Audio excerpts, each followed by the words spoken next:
There we go. We are live. We are live. We are live once again on Carolina Retirement Planners. Um, Happy half hour. And boy, we've done a lot of these, haven't we, Sam? We sure have. It's For those, I am David Shakavich. I am the president of Carolina Retirement Planners. This is my daughter and partner in the business, Sam Shakavich. And we have come to you since Amy, how many of these have we done now? This is number 95. 95, 95, 95. Number Woo! 95. Dang, so I guess when it hits 102, we'll have done it for 2 years solid. But this is number 95. We come every Thursday at 4:30. Started during COVID when we couldn't get together with people and said, hey, grab your favorite drink. We're going to do a half hour of sort of fun and some education. We called it Happy Half Hour. And we should also, while we're here, introduce the folks that make this possible. Why don't you unmask yourself, Kristen and Amy here? See if they can. There we go. Hi. Hello. Look at this. Hi, ladies. Kristen is running the show. I'm just kind of sitting here, just letting her be, letting her do her thing. So, hey, look at all of our plaid. Yeah. Hello. Yeah, well, Sam, did you not get the Slack message that it's Plaid Day? It's just. I feel so Yay. drab. It's okay. I'm wearing a shark tooth earring though. Oh, that's Okay. what That they makes say. sense. Yeah, that makes sense. little- You're all good. little- We're You're, good. you're good on that. Yes. Yeah. A little contrast does us good. And for those who don't, Kristen has just, come from being our director of first impressions. She's moved up. She is now our one of our client care specialists, but we're also training. And now at a our pink happy ship. half hour person. Ta-da! Temporarily. Well, just if I ever go on vacation or anything. Yes. Yeah. I'm just showing Yeah, her what to do. Always good to have more than one person that knows, and it's the magic that brings us all together. What is it we're talking about today? What is it we're Did you going even to see what day it is today? Did you talk about how it's National Blueberry Cheesecake Day? We can't skip National Blueberry Man. Cheesecake Day. National Oh, Blueberry yeah, Cheesecake that. Day? Okay. Oh, that's good. It's better than last week was what? Don't do the dishes day or So I think No, it was dirty- do the dishes. do the day. dishes, like Do no the dirty dishes. dishes or Hi. something. Yeah. Yeah. So this is Yeah, Blueberry yeah. Cheesecake All right, we'll Day. get back to work. I like all cheesecakes. I love fresh blueberries. I know it's blueberry season. I love a blueberry cheesecake, but I think that my favorite cheesecake is one that has like that raspberry sauce on it. They like drizzle the raspberry stuff on it. I think that's my favorite cheesecake. Yeah, I love cheesecake too, though. It's almost like why don't I just apply it directly, You're talking about fattening. What does that mean? Oh, I was like directly to where? It's like you eat quarter pound of cheesecake and you put on 2 pounds. I don't know. The mass, it doesn't seem like physics should work that way, but it does, I know that we talk about what we're drinking, and can I share what I'm drinking today? I've got kind of a cool one. Okay. Yeah, so I am drinking. So basically, last week, if anyone has already was tuned in last week and is back again, I was absent, and Neil and I were on our way to a wedding in Ohio, and we happened upon a wonderful cidery that is in Cedar Grove, North Carolina. I've heard of it before, but I didn't know where it was. It's called Botanist and Barrel, and they make farmhouse style ciders. And I've had their ciders before, but I have never, we're in the middle of nowhere, in the middle of farmlands, and we drive past it and we make a U-turn to stop. And I am drinking this one that I got from there. It's called Court Shoes Only, and it's a dry hopped cider, and it's Botanist and Barrel. They did a collaboration with Acing Autism, and it's this really lovely cider, and a portion of all of the proceeds go to this the Acing Autism, which is a nonprofit. And it's this really lovely cider. And if you're ever anywhere, it's like kind of outside of Hillsborough. So if you're ever up in the Triangle and you want to go take a really nice afternoon, stop by Botanist and Barrel.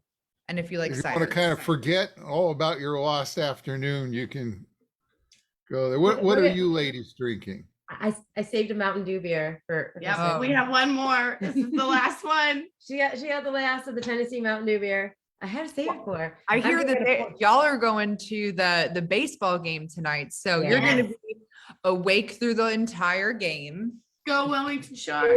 She is. I'm drinking a porch rocker. I think I was drinking that last week too. They're easy. Sam Adams porch rocker. It was nice and easy. So yeah. I feel so boring drinking my herbal tea. You can pretend it's something else. I mean, just pretend, make believe. You know, That's nobody okay. knows. I will I'll have to have look you up an something old later fashioned. where I don't have to pretend. Old fashions are good. And I had a good Manhattan last night. We went out last night to Tarantelli's, and they know when I come in, they start chilling the glass. They actually stocked High West Double Rye. They know a Manhattan lover, you know. So Wonderful. well, what are we talking about? People are here, and actually, let's see who's here. Jean is here, and good to see Debbie and Jean, a couple of our regulars. Teresa, who is here, she is another regular. That's my and mom. Hi, mom. Al, it's good to see you. Kim is here. Bruce is here saying, well, happy Thursday, everyone. Miranda, another regular, is here. Happy Memorial Day. Yes, we are almost there. And our own Jameson is here. And And you skipped Bill. You skipped Bill. He got up there in the copy and paste. So what did I miss, welcome. Bill? Okay. He was second right under Jean and Debbie. Oh, there he is. Yeah, I'm sorry, Bill. So But it's yes, good to have a chance. Jameson, Cedar Grove is close to Hillsborough. We got rerouted. There was some kind of accident off of Greensboro. So we got rerouted right outside of Hillsborough. It took us, told us to take the Effland exit. And so we're just like bumping along in the middle of nowhere on farmland. We're passing, family farms and stuff, and boom, Botanist and Barrel. And so All they need is an Airbnb there, and so you can just kind of go and drink and just stumble over. Yeah. And I know it's really, it's not very close to things, but in June, they're having a pour-on party where they're trying to set some kind of, record for the most pour-ons in places, which is, I like to think of it as a wine bong. Like, you have beer bongs. If anyone went to college and that was something that they did, I think it actually is a Spanish thing where it's like Beer bong. Yeah. Did you just a wine bong? well, it's like actually it's classier than a beer bong. It's like, I don't know. It's maybe next week we'll like pull up a picture of it so you can see. I think it's actually Spanish. It comes from Spain, and like it's like made out of glass and has this little spout, and you could like people are like very adept at it. It's pour-on, Porron, and like they like you like pour it and it comes like away from, I don't know. I'm just gonna butcher it. But they're trying to have as many pour-ons in one place. Cider would be a very good thing to use out of the pour-on, but yeah, the trouble is if you drink too much, you'll probably break it. But what are we talking about? People have come here to learn something. I see Anne has joined us. It's good to see you, Anne, from down in South Carolina, and her husband. Do you know Anne has her family watching today? Oh, okay, great. Yeah, she's watching with her family. What is it we're talking about? Does anybody remember? Do you want I us? remember. I was like, I remember. Yeah, we know. I mean, do you want us? I didn't know if this is a question for us or Sam or 529. What's better than a 529 What's plan? better? I want to know. As most of you know, 529 plans are a savings plan you can do to save money for your kids or maybe your grandkids to send them to college, tax advantages and a bunch of stuff. And I got to thinking about 529 plans, and they look a lot like something else that your kids couldn't do for your grandkids, but you can do. And I thought I'd show you a comparison. And I'll tell you, the more I dug on 529 plans, the scarier they become. They're just this monster. And if you can find a better way to do it, you're going to want to. But I'm going to show you all the potential hazards, kind of a skipping across the potential hazards and rules of a 529. So what's better than a 529? We're going to start with the 529 itself. And let's think about how a 529 plan works. Mom and dad of a they've got their kid that's anywhere from 0 to maybe 12 or 14, and they want to save money for their college education, and they have wages that they make. Wait, hey Dad, were you supposed to be sharing your screen by now? Oh, I was. Thank you for reminding. God, I'll join hands. Contact the living here. Okay, that's much better. Here it is, better than a 529 plan. So mom and dad, they work and they make their wages. And, when the wages come out, they send some to the IRS. And then the after-tax money, they can start putting into this 529 plan. And each year they put money into this plan for so many years, and that money grows. Over time, that money grows.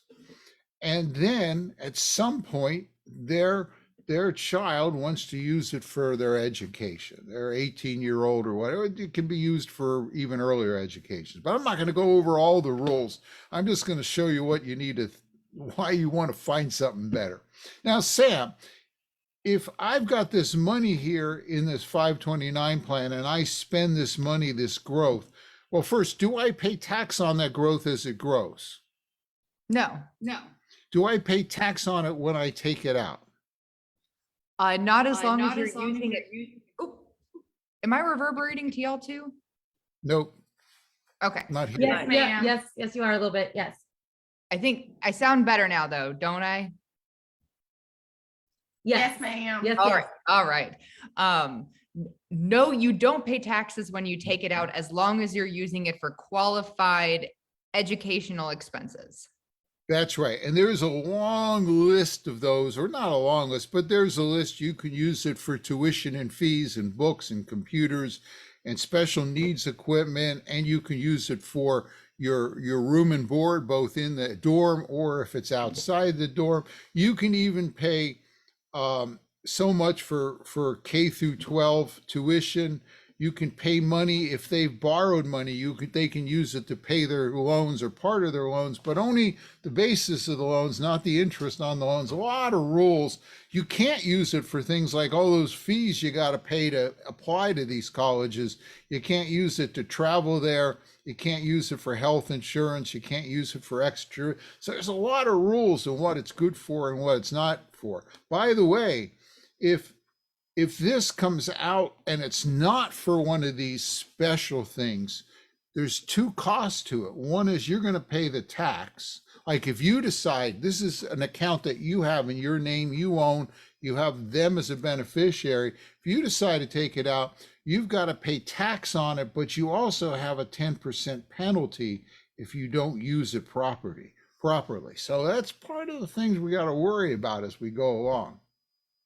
Now, I want to show you some of the stuff I uncovered when I did this. And I don't want us to read all the fine print, though. I'll read a little because it's funny. But one of the things they're going to do is they're going to send you a 1099-Q form that kind of shows you the company that you're saving, that you have this money with. There's each state has one or two custodians that keep this for you. They've got to send you a 1099-Q, and then when you turn it on for your grandchild, they may send it to them, but it can still kick back to you, as we'll see. But this is the kind of thing I found when it came to the 1099-Q. This is out of part one of the IRS documents. here in box 1, the earnings or loss of the gross distribution reported in box 1.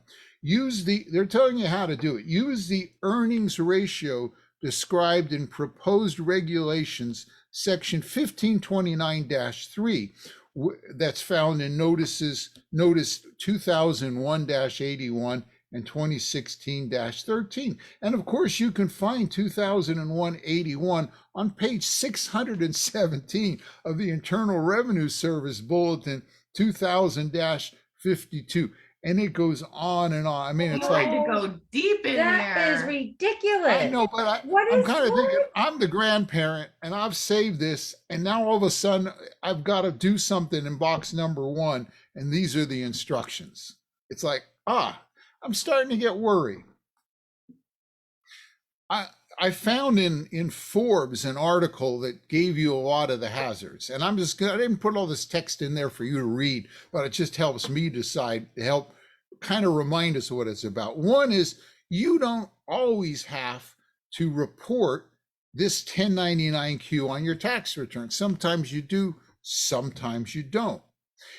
And to make it even more fun, if sometimes they send it to your grandchild, the beneficiary, not you, when they start giving the money. And you got to look at when they send you the form, because if the custodian checks the box that says, check if the recipient is not a designated beneficiary. If they do that, then the IRS are apt to send out deficiency notices assessing tax, interest, and penalty, even though you know that they shouldn't do that because it was a valid withdrawal. So now I'm kind of sitting there thinking, God, and you try to get the IRS to talk to you or do anything with you anymore. Just another warning to me. Wait, the IRS talks to you? That's a thing? You can call them? No. I mean, if you know anybody that tried to call the IRS to get an answer to a question or resolve something that was wrong, they're backlogged for literally years in many cases. So I'd hate to have this happen and say, oh gosh, how did that happen? I don't want to deal with this. Another little fun part is there's another form, 1098-T. This comes from the school, and it may tell you the tuition and related expenses paid or billed during the year. And he says, for the most part, they are they're close to worthless. In fact, could be misleading. You should ignore it. Instead, you should go to your records, your checkbook, your electronic receipts, the student account records from the school, and you should be sure you keep all those records. So if they contest this, you can prove that your deductions are correct. Record keeping, just what granddad and grandma need when their kids are at school. Gets even better if they're living off campus. They can deduct a portion. They can deduct that up to a point, which is another piece of paperwork. But you can imagine if, say, your grandson is living with 5 guys in an off-site campus, and they're trying to keep records, give you records of how much they spent. It gets even more fun and scary. By the way, if they drop out, let's say your grandchild goes and for some reason stops during the thing, well, they're going to get a refund, right? If they stop, they're going to refund some of the money. Well, guess what? If you may be able to get that back into your account, but if you don't, you're going to pay tax and the 10% penalty on that refund. Another thing, wouldn't it be nice if we could find something that was just as good tax-wise as a 529, but didn't have any of these hassles? Soon, I'm going to show you that. Oh, by the way, if you are paying this 10%, you get charged this 10%, looks like it. There's a form 5329 that you can fill out to kind of tell the IRS they shouldn't do that. I print part of it here. You can see we're up to part 1, 2, 3. Guess what? If I put the other 3 or 4 pages in, it goes up to section 10. So there's 10 sections to this form that you might have to fill out. Now I'm like, oh my, wouldn't it be nice if there was a better way to do this? Sounds like you get your CPA involved. Oh, here's another thing. these have to be by specific custodians. There's most states have at least one, except Wyoming. It does not have one, but every other state has one, sometimes two. You can usually shop where you want it, but they don't all. Some are more limited than others on what you can invest in. This is our own College Foundation of North Carolina, the CFNC. This is their 529 plan. Most people use a standard plan they have where you say they're going to graduate, they're going to go to school in 2030 or something like that, and you put it in there, and they kind of arrange the stocks and bonds for you. But you might be one of those persons that says, well, I'd rather manage this myself. This is what they have available. They have 9 different strategies, only 9 that you can use. So you might have to shop hard, spend time finding which one of these plans is right for me. And there's some states let you deduct the state tax if it's used their state. It goes on and on, but a lot more to worry about. Couple more things to worry about. What happens if you die? Well, it's likely going to go to your beneficiary, the grandchild you've left it to. Some states allow you to have a contingent owner, just what I need. I got to figure out a contingent owner to make money. So you got to worry about that. If you die, you want to make sure. Can you imagine if you have a grandchild who maybe really turns out isn't the person you want to give this money to? Yeah, they start doing some bad things. Is that what you're saying? And the Yeah, they money go goes in a blow it bad on. place? They go blow it on whatever a 17-year-old might blow it on, or an 18-year-old might blow it on. The other thing is you can only have one beneficiary per account. So if you've got 4 or 5 grandkids, you're probably going to need to set a separate 529 plan up for each. Keep track of them, worry about all those details. Now, if they're spread out and one graduates before the next one, you can do one plan, give it to the first one, and then when they leave, you take the rest and give it to the second and all. But boy, it's getting complicated again. It's kind of like making me crazy. And by the way, when you put money into the plan, there's no limit. But if you go above 16,000 per person donating, you're going to have to file that extra, Form 709 to take it out of your lifetime gift exemption. Just another thing to think of. Wouldn't it be nice to find something else? Here is the other thing.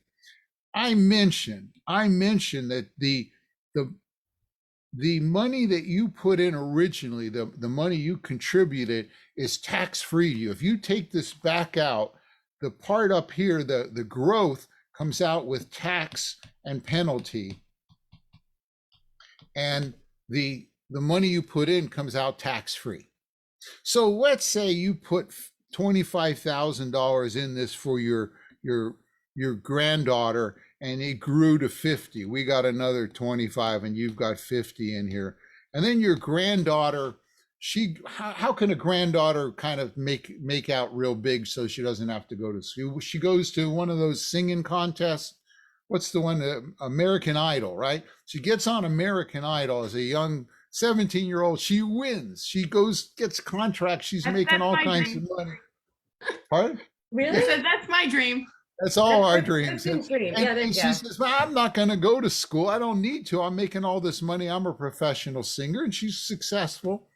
Well, you might say, well, honey, we kind of took money that we would have spent on ourselves. Wouldn't it be nice if I could take this 25,000 out tax-free and go on that cruise we've always wanted to go on? Well, guess what? When you take it out, if you said, give me half of it, what they're going to do is split it this way, and you're going to still pay taxes and penalties on half of it and get half of it tax-free. They always proportion it out based on the two. Again, is there a better way? So what could we do to make it better? Well, here's the way to think about it. Grandma and granddad, they got this grandkids they want to support. Now, they don't make wages anymore. They made them long ago. They're retired now. But you know, I bet most of you who are sitting there listening to this have stored these wages away in an IRA or a 401k or a 403b or a TSP or all those different tax deferred accounts. You know, we're taught to do that. We all did that. I'm betting that most of you, if you were to put money into a 529 plan, would probably take it out of your IRA or 401k. You'd probably take it out, pay the tax, and put it into the 529 plan for your grandkids. Now, what else could you do that acts that way? Where could I come out, send some money to the IRS in taxes, and put the rest in a savings that when it grows tax-free and is always tax-free? I bet you can by now guess what this is. What is it, Sam? I think you're talking about a Roth, Dad. Yeah, this is a Roth IRA. Now let's say I take this money out, I put it in a Roth and I grow it. Sam, do I pay tax as it grows? Nope. Do I pay tax when I take it out and spend it or any? Nope. Is there any restrictions on what I can do tax-free? Do I have to use it for education or something else? Do I have total flexibility? Yeah, I can spend it anywhere I want. There for 5 years.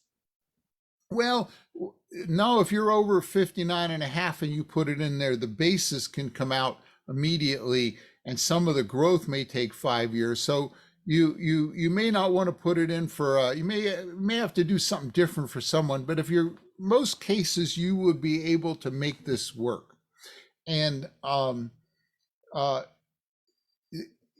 other thing is, if in fact your granddaughter went off to American Idol and won, or you had a grandson that just didn't fit, or maybe they went in the military, maybe they went and became a plumber, I don't know. You don't have to necessarily, you haven't put their name on it, necessarily given it to them. You're telling me you don't have to pick your favorite right then and there? You don't have to pick your favorite, and you could actually put it all in one and just decide who gets what when.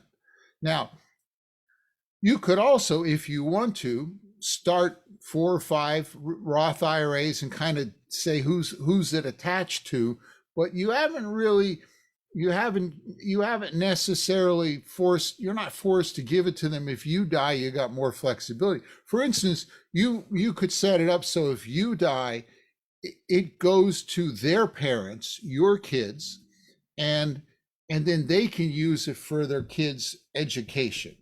And by the way, if you die, different one. If you die, this money, they have to take it all out in 10 years. When they do take it out, it's 10 free. But let's say their child is 12 when you die. 6 years later, they're 18. Now they got 4 more years to take it out and pay for college. So, and you know, if they don't go to college, you can use it for your trip. It's like, it walks and talks and acts just like that 529, but I don't have all those scary tax forms. And by the way, you probably have a brokerage account or an investment account that you know and love, and you can start it there. You don't have to go off to some weird 529 plan with all these extra rules and custodians and all those forms they send. It's so much simpler. It solves all those problems. But see, your kids can't do it because, you know, if they put it into a Roth, they're probably not going to be 59 and a half when the kids want to use it. So they're going to have a 10% penalty on it. But you have IRAs with a whole lot of money you could convert at that time, and you know, you have that unique possibility. So I'm just saying, think out of the box. Don't have to go with what they tell you. You have it. You have under your control kind of probably the perfect plan for your kids' education that eliminates all those problems that are with 529s. Okay, taken me longer than I thought. A couple of reminders. If you're a question about this, maybe you're a guest or you've been listening to us and aren't a client. If you have a question about this or anything, you can call our office number and say, set up a phone call or a Zoom call or a visit. And we also drop by our CarolinaRetirementPlanners.com. Lots of good stuff there. Under the events tab, there's a list of all the 90 some we've done already. And there's everything is there. All kinds of good information. So anyway, I think that I've gone long enough. We're pushing the top of the hour. I just couldn't stand. The more I dug into this, the more I'm thinking, oh my God, this 529 is like, warning, Will Rogers. This is not, Anyway, so anyhow, okay, I'll shut up. Sam, what's next? It's the wine drawing. The wine draw, the Right. best part. Yes. All right. So, if this is your first time with us, each week we raffle off 2 bottles of wine delivered directly to your door from Fermental Bottle Shop. And to get your name in my jar, all you have to do is, if you have a Facebook account, each week we'll have like an event that pops up on our Facebook, and you just have to say that I am coming to this event, click the going, and you will get an entry. And if you are on our email listserv, we will send out an email letting you know what our topic is each week. And if you reply to that email, we will get you entered in as well. And if you either share the Facebook event or share the email, though you'll have to let us know if you share the email. We are not that smart or, technologically advanced. We will give you an extra entry as well. Technology is not that advanced. We're that smart. We're using the best technology. But Well, I guess it's probably good that it's not that advanced, probably good. Yeah. Probably good. Although I don't know, Big Brother, the CIA maybe knows all that. Somebody might anyway. know, but I don't know. So our winner this week of 2 bottles of wine delivered directly to your door is, and they had several entries this week. I think they entered on Facebook and email, and they referred a friend, is Anne and Jeff. And I know that they're here. So Cool. Congratulations, Anne and Jeff. You are our winners this week. For everybody else, Yay! okay. Yay! Did Everybody we else, pick a please topic for continue. next week yet, Amy? Yes, we did. I can't Yeah, remember. What yes, did we yes, pick? yes, yes, we do. We have, we're gonna be talking stock market next week. Ah, love it. Oh, yeah, we're gonna let's sit and sip and talk stock, as in stock market, because everybody's like, what's going on? What's going What's on? happening? What's yeah, happening? people, I wonder what, Yeah. are people particularly interested in all that right now? No, not at all. No. Mm-mm, nah, Just- nah. Nobody would ever be. So if you've No. had some thoughts about the stock market and want some kind of an overview and all that, then next week 4:30 is the place to be. So, okay. Well, That's the place I'm going. I think with that we can we can Lean it in. toast everybody and say it's been have a good weekend. We'll see Yeah, you happy back Memorial Day. Happy Memorial Day. Be Memorial safe. Day. Be safe. Yeah. Yeah, have a good time. And yeah, we will see you next week. Cheers to y'all. Cheers. Have fun. Bye.